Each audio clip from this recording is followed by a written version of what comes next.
Hello and welcome. So I'm a developer and I'm pretty used to working on my local machine, but I keep hearing about the cloud. Today, I'm really hoping to get some answers on how to actually get started with a development platform on AWS. Absolutely. Okay, let's dive into this. We'll walk through the key decisions you're going to face and, how to build your environment efficiently. So, we'll start with the big picture. Then we'll zoom in on the specific tools and strategies you really need to know. All right, let's move to our first section and see how this builds our understanding. Okay, so I have my environment set up just the way I like it. What's the real advantage of moving to a platform like AWS? The crucial point is that cloud platforms give you unparalleled flexibility. You're just no longer limited by the hardware that's sitting on your desk. Now, what's really interesting about this is that AWS gives you access to a complete development environment. You can spin up virtual machines with different operating systems, use all kinds of database engines, and access a whole suite of tools without ever buying any physical hardware. Okay, that makes sense. But when I look at AWS, it seems, well, overwhelmingly large. Right. There are just so many services. Is there a simple way to understand how they all fit together?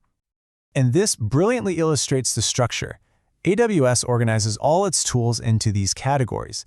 Now, while there are a lot, for building a development platform, we're going to start by focusing on the most fundamental one, compute.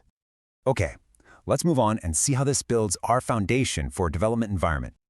So, if I want to replicate a traditional server setup, what's the go-to service in AWS?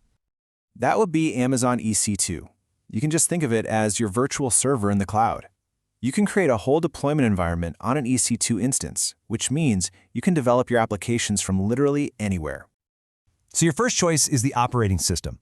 AWS supports all the major players, including a bunch of different flavors of Linux and Windows.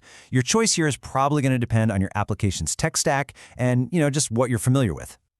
You also have choices in how you pay for it. You can pay as you go with on-demand, get a discount for long-term use with reserved instances, or you can bid on spare capacity with spot instances for the lowest cost, though you should know they can be interrupted.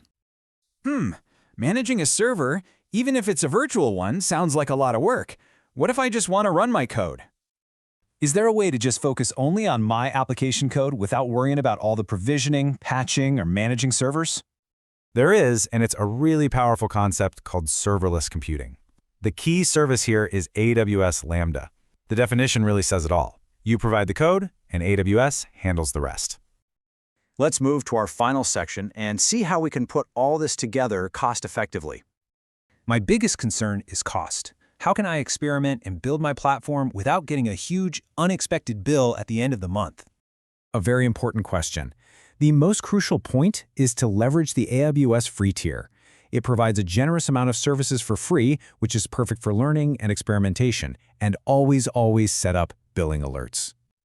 And what's really interesting here is the scale of the free tier. For example, you get 1 million free Lambda requests every single month. This makes it incredibly accessible to get started with serverless development. Setting up an alert is super straightforward. You just go into your building dashboard, enable alerts, and then create an alarm for any amount you choose, even just 1 cent, so you're notified the moment you start incurring charges. So, to sum it all up, AWS gives you all the building blocks you need. You can start with a traditional virtual server using EC2, or you can jump straight into the future with serverless Lambda. The platform is flexible, powerful, and accessible. So the only remaining question is, what are you going to create with it? If you found this explainer helpful, please like, share, and subscribe for more. Thanks for watching.